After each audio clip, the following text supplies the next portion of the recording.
भी हमारे सब सम्मानित घर खरीदार, मेरी माताएं, बहनें, मेरे साथी, मैं अपनी तरफ से सबको नए साल की बहुत बहुत शुभकामनाएं देता हूं और ये ईश्वर से प्रार्थना करता हूं कि आप और आपके परिवार का आंगन हमेशा खुशियों से आबाद रहे।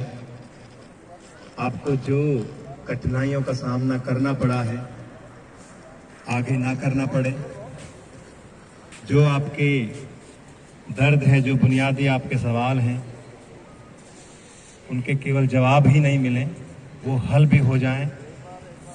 ऐसे में ईश्वर से प्रार्थना करते हुए अपने आप को वचनबद्ध करता हूं कि आपके दर्द के साथ, आपके भाई के रूप में, आपके परिवार के रूप में मैं हमेशा आपके साथ हूं, हमेशा आपके साथ रहूंगा, लड़ा हूं, लड़ता रहूंगा। इसे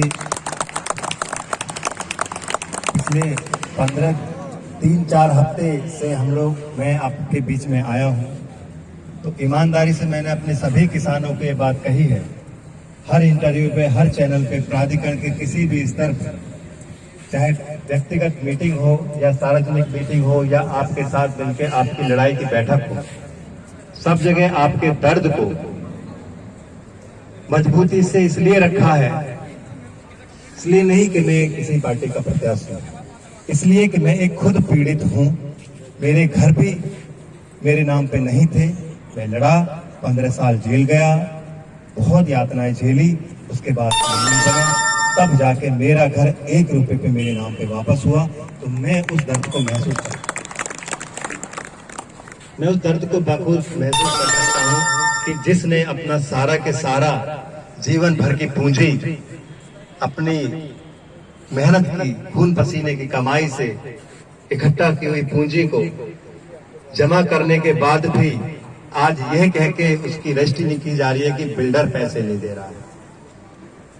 उसी बिल्डर से 10% पैसा लेके उसको तो सारी की सारी रजिस्ट्री कर दी, लेकिन जिस घर खरीदार ने अपनी सारी की सारी पेमेंट कर दी, उसको रजिस्ट्री क्यों नहीं हो सकती है, सवाल हम लोग उठा रहे हैं।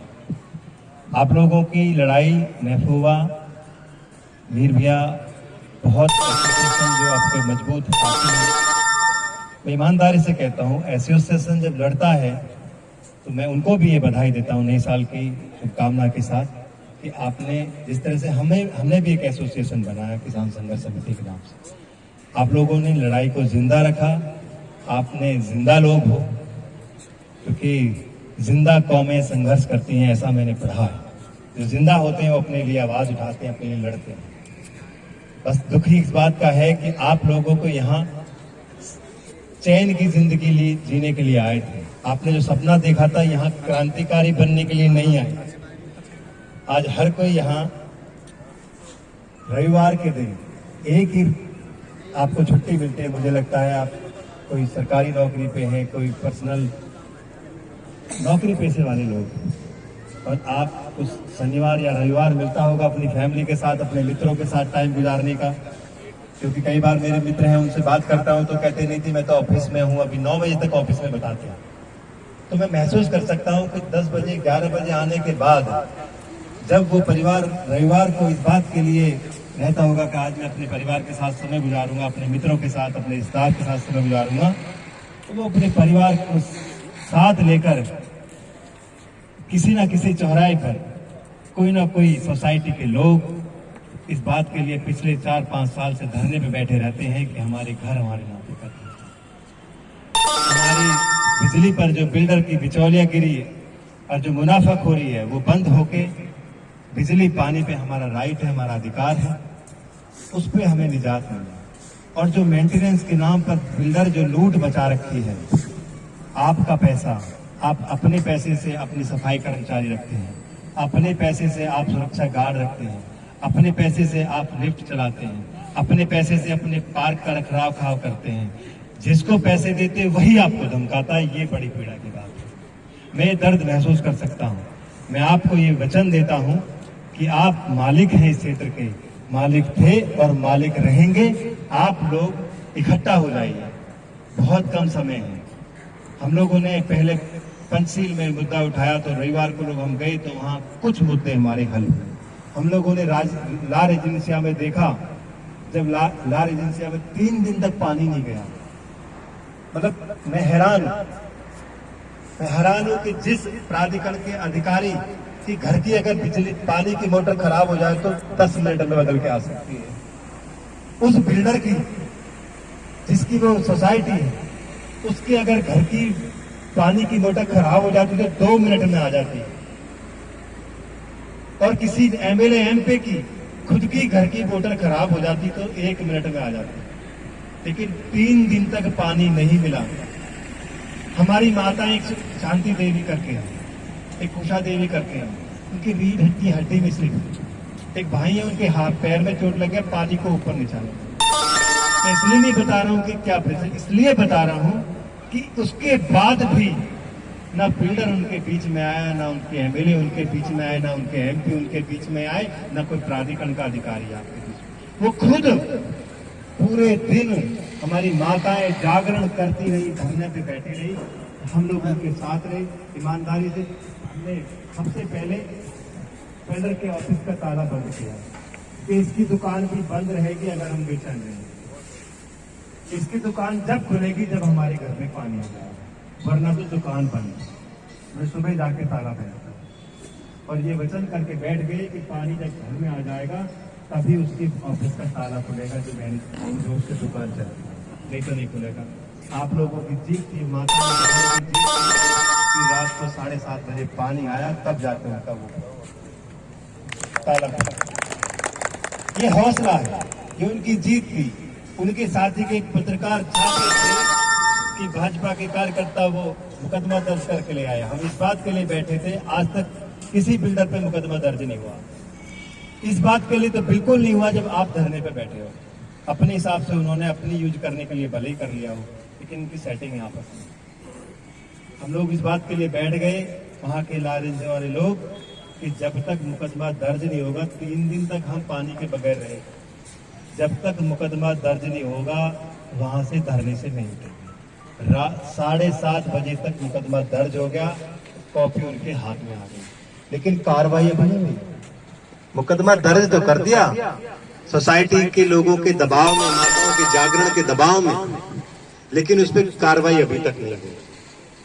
हम लोग जब लास्ट टाइम पिछले बुधवार को गए रजिस्ट्री के मुद्दे को लेके, तो अधिकारियों को पता चला कि घर खरीदार और किसान मिलकर साथ में आ रहे हैं। तो ईमानदारी से पहली बार ऐसा हुआ है कि 11:30 बजे आने वाला अधिकारी 12 बजे दफ्तर छोड़ के भाग गया। ये ताकत होती है जब किसान और लोग। हम लोग जब वहां पहुंचे तो हमें पता चला वो तो भाग गए, तो थोड़ी सी निराशा हुई घर खरीदारों।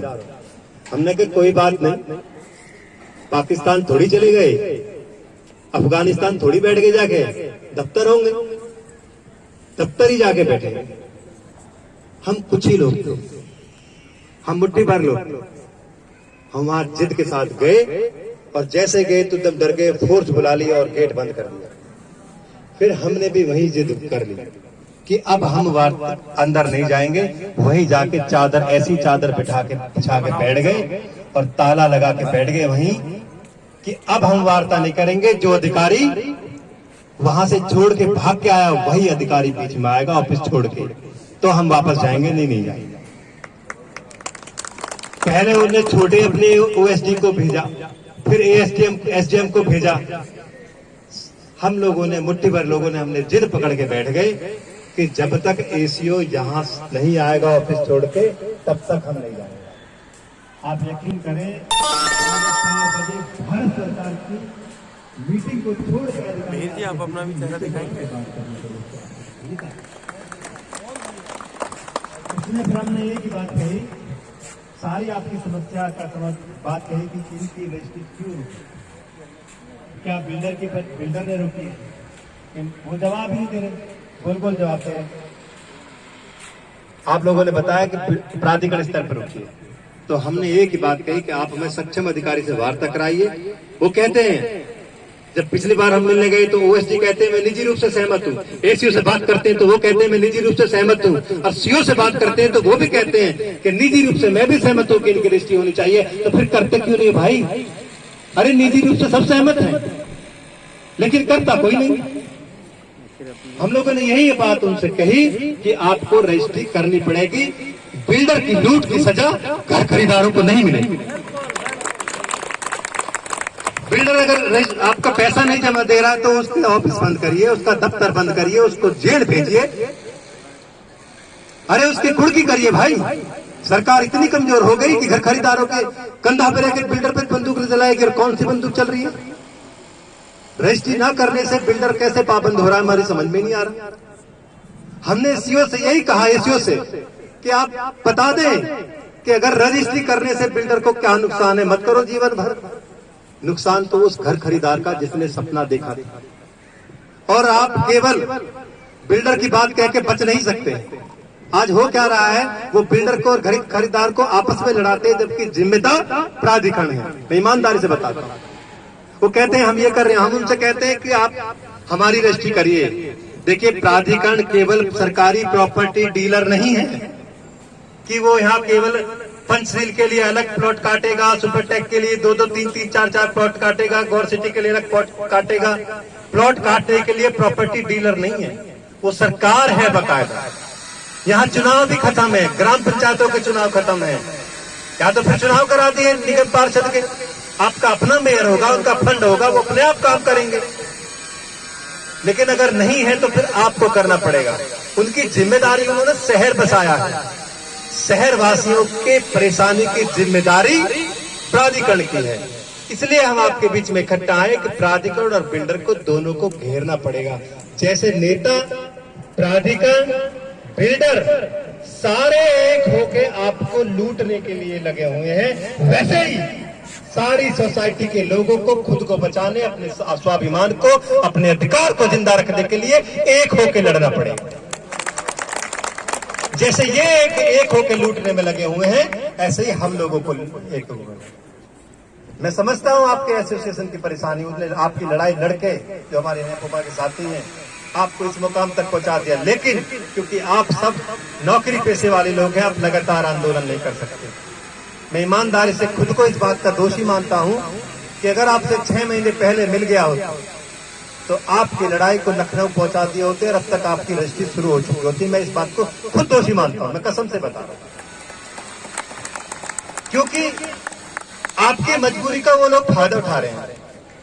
आपके पास जो रविवार के बाद सोमवार, मंगल, बुध नहीं है ना, उनके पास शनिवार और रविवार नहीं है, लेकिन हमारे पास 24 घंटे पूरे दिन है। हम धरने पे बैठेंगे आपके लिए। जेल जाना पड़ेगा, 100 से ज्यादा मुकदमे दर्ज मुझ पे हैं और कोई बिल्डर ऐसा नहीं है जिसने मुझ पे मुकदमा दर्ज नहीं कर रखा हो। और मुझे फर्क नहीं पड़ता, वो 100 मुकदमे दर्ज मैं किसानों के लिए करवाए हैं, मैं घर खरीदारों के लिए 200 मुकदमे दर्ज कराने के लिए तैयार हूं। मैं ईमानदार हूं, क्योंकि सच्चाई से किया हुआ संघर्ष परेशान तो हो सकता है लेकिन पराजित नहीं हो सकता, ये हमने सीखा।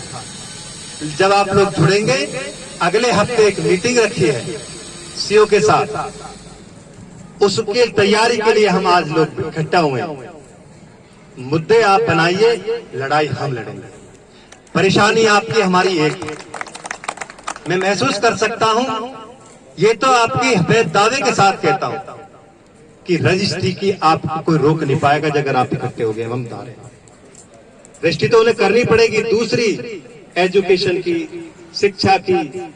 जब सीओ का फोन आया, हम लोग लड़ते रहते हैं तो कहते हैं मधुवीर तो चुनाव लड़ रहा। मैंने कि नहीं, चुनाव नहीं लड़ रहे।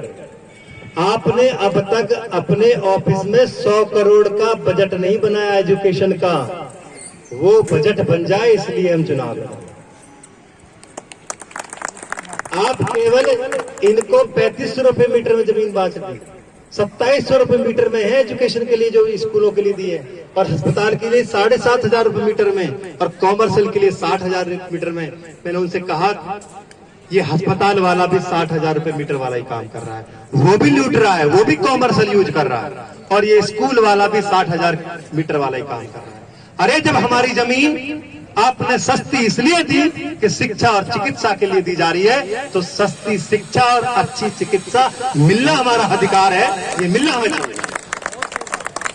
आप देखिए प्राधिकरण का जो बजट है आप आरटीआई में डालिए, वो आपका बजट है। घर खरीदारों के पैसे और हमारी जमीन का बजट है। उस बजट में आपके लिए क्या फंड है जरा बताएं। क्या एजुकेशन के लिए बजट नहीं होना चाहिए? क्या हेल्थ के लिए बजट नहीं होना चाहिए? होना चाहिए ना। जब आपका बजट है तो आपकी परेशानी पे खर्च होना चाहिए, पूंजीपति फिल्टर की दुकान चलाने के लिए नहीं खर्च होना चाहिए। ये हमारे एजेंडा है। ईमानदारी से मैं आपसे एक बात आज नई साल के दूसरे दिन कहना चाहता हूं कि हम बेचैन लोग हैं, परेशान लोग हैं। चुनाव लड़ना विधायक बनने का मकसद नहीं है। मैं आम आदमी पार्टी का फाउंडर मेंबर हूं। विधायक बनना होता तो 36 साथी मेरे विधायक वहां बन गए, मुझे बुलाया था वहां। और मैं एक ही बात कही, जो जिस क्षेत्र के लिए जिसने मुझे दिशा दी, जिसने आवाज दी, जिन किसान नौजवानों ने मुझे पहचान दी, उनकी लड़ाई बीच में छोड़ के मैं नहीं आ सकता। अगर लड़ना है तो यही लड़ूंगा, यही के लोगों के लिए जिया हूं तो यही के लिए मरूंगा। ये मेरा मैं ईमानदारी से आप लोगों से एक बात ये कह के खत्म करना चाहूंगा कि क्योंकि हमें ये डराया जाता है, हमारी ऐसे हालात बन गए जब हम आंदोलन करते करते हमसे पूछा गया हु आर यू। आप लोग भी आवाज उठाते, घर खरीद रहे तो उनसे भी पूछा जाता है आप कौन होते हो? आपके एमएलए एमपी तो आपकी बात नहीं रख रहे। हम जनप्रतिनिधि एमएलए में पूछना चाहता हूं, आप 5-7 साल से लगातार किसी न किसी चौक पे बैठ के धरना देते हैं, कभी पैदल मार्च निकालते हैं, कभी आप फेसबुक पे, ट्विटर पे, सब पे लिखते रहते हैं। क्या आपके बीच में आपके प्रतिनिधि को नहीं आना चाहिए? आना चाहिए कि नहीं आना चाहिए? आपके बीच में जब दुर्गा माँ की पूजा के लिए आपके फंक्शन में फोटो खिंचाने के लिए आ सकते हैं तो आपके दर्द में क्यों नहीं आते? ये समझ में नहीं आता। इसलिए नहीं आता क्योंकि उनके मित्र हैं सारे के सारे। स्कूल चलाने वाले, स्कूल की दुकान चलाने वाले, अस्पताल की दुकान चलाने वाले ही विधानसभा में बैठे हैं, इसलिए आपके बीच में नहीं आते। ये दिक्कत कोरोना में नहीं आए, कोविड में आपने देखा, आपने बहुत परेशानी झेली, पर हमने एक ही बात कही कि हमारी एजुकेशन पे हमें कम से कम फीस माफ कर दो 3 महीने की, लेकिन सरकार ने नहीं माना। इसका मतलब पूंजीपतियों के साथ हमने शिक्षा का बजट नहीं बनाया, शिक्षा की दुकान चलाने के लिए जमीन बांट दी।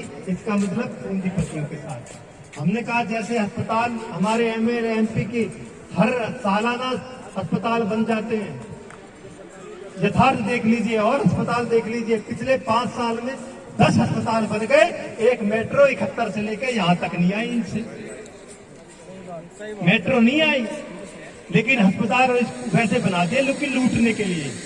लूटने वाले काम सारे आप फटाफट कर सकते हो, लेकिन जो सुविधाएं वाले काम है वो क्यों नहीं कर सकते? जरा बताओ। इस बात के लिए हम इस मैदान में आए हैं और आप लोगों से मैं यही बात कहकर अपनी बात करूंगा, क्योंकि आप लोग एक एजेंडा बनाइए। हम लोग अगले हफ्ते एक बड़ी मीटिंग अधिकारियों के साथ करेंगे। बुधवार को हम आते हैं बालक इंटर कॉलेज जो बच्चों के लिए बना था माननीय बहन जी की सरकार में। आज वहाँ सीओ के बोर्ड लग रहे हैं। जो यूनिवर्सिटी बच्चों के लिए बनी थी आज वहाँ सरकार बैठती है। तो आप लोगों से मैं यही अनुरोध करता हूँ कि हम एक मुहिम साथ लेके चल रहे साथियों, और ये मुहिम आपके साथ आए बगैर पूरी नहीं हो सकती। चुनाव बाद की बात है, पर लेकिन आपका आपका हक आपको जरूर मिलना चाहिए। आंदोलन नहीं मिलेगा तो राजनीति से हम दिलवाएंगे, ये मैं भरोसा दे रहा हूँ। क्योंकि राजनीति में आने के लिए एक कारण ये था, अगर राजनीति ही तय करेगी कि हमारे किसानों का सम्मान बचेगा और राजनीति तय करेगी कि आपका घर खरीदारों का सम्मान बचेगा, तो हम राजनीति में आए, नहीं तो नहीं आते। ईमानदारी से मैं कसम खा के बता सकता हूँ, नए साल का दूसरा दिन झूठ नहीं बोलूंगा। बस आप लोगों से इसलिए मैं चाहता हूँ कि शिक्षा, चिकित्सा, एक रजिस्ट्री आपके जो मुद्दे हैं, घर खरीदारों को यहाँ के वो मालिक हैं, मालिक थे, मालिक रहें, इस बात के लिए आप जुड़ें। पार्टी आएंगी जाएंगी, सरकार बनेंगी बिगड़ेंगी, लेकिन आपका अधिकार आपको मिलना चाहिए, आपका स्वाभिमान आपका बचना चाहिए, आपका सम्मान आपका बचना चाहिए। सम्मान नहीं बचा, स्वाभिमान नहीं बचा, अधिकार नहीं बचा तो कोई पार्टी का फायदा नहीं। इसीलिए इसलिए मैं कहता हूं किसानों से, नौजवानों से, जब आपके बीच में हमारी सरकार के लोग आए तो एक ही बात कहना, देखो ये क्षेत्रीय चुनाव है, क्षेत्र के मुद्दे पे रहना, ये आपका अपना चुनाव है, अपने मुद्दे पे चुनाव लड़ना, पाकिस्तान के मुद्दे पे मत लड़ना। क्योंकि मैं मन से ये बात कह रहा हूं कि जो पार्टी पाकिस्तान की बात करती है, जब वो पार्टी पैदा भी नहीं हुई थी, उनके नेता भी पैदा नहीं हुए थे, हिंदुस्तान तब भी जिंदाबाद था, हिंदुस्तान जिंदाबाद है, हिंदुस्तान जिंदाबाद रहेगा। लेकिन हमें बस ये है कि हमारे घर खरीदारों का घर मिल जाए, ये राष्ट्रभक्ति नहीं है क्या? राजनीतिक धर्म नहीं। मैं ये कहना चाहता हूं कि धर्म की राजनीति नहीं, राजनीति के अंदर धर्म का पालन करना चाहिए। और राजनीति का धर्म ये कहता है, राजनीति का धर्म ये कहता है कि जिसने मुझे वोट दी है, अगर वो घर खरीदार मेरा परेशान है, उसका घर उसके नाम पे नहीं है, अपने घर में किराएदार की जिंदगी, अवैध जिंदगी जीना, अगर आप वो नहीं अपना रहे हो तो फिर आप राजनीतिक धर्म नहीं अपना रहे। राजनीतिक धर्म कहता है घर खरीदारों का घर उनके नाम पे हो, जो बिजली और मेंटेनेंस पर पूंजीपतियों की, बिल्डर की दादागिरी चल रही है, जो आप कैद की जिंदगी जी रहे हो, कैद की जिंदगी, आपको कैदी बनाते। मैं ये शब्द इस्तेमाल कर रहा हूँ, मुझे माफ करना, पर मुझे लगता है कि आप अपने पैसे से अपना पार्क साफ करते हैं, पार्क रखते हैं, अपने पैसे से आप लिफ्ट चलाते हैं, अपने पैसे से सुरक्षा गार्ड रखते हैं, अपने पैसे से सफाई कर्मचारी रखते हैं, और वही जिसको आप पैसे देते हैं, वही जब आपको धमकाता है तो लगता है कि आप कैदी, आप मालिक हैं। आपने घर खरीदा है, खुद को रजिस्ट्री नहीं की, आप मालिक हैं। पर पूंजीपति बिल्डर हो या सरकार हो, ब्यूरोक्रेसी से नहीं, केवल ब्यूरोक्रेसी से नहीं, डेमोक्रेसी से सरकार चलती है, डेमोक्रेसी से।